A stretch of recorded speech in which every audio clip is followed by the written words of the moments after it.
veseljem sem se temu vabilu odzvala, najprej, ker sem tudi osebno zelo ponosna, da je prišel ta trenutek selitve in da sem lahko en majhen člen v tej verigi vseh pridnih ljudi, ki pri tej selitvi pomagajo.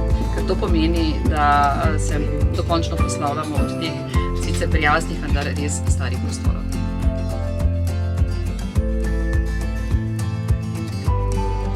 Knjižnica je zame tisto zatočišče, ko veš, da boš imel nekaj prostega časa in si boš lahko privoščil nekaj za svojo dušo.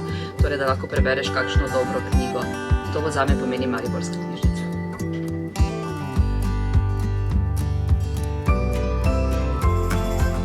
Pomeni znanje, pomeni kulturo, pomeni povezovanje in pomeni dušo mesta.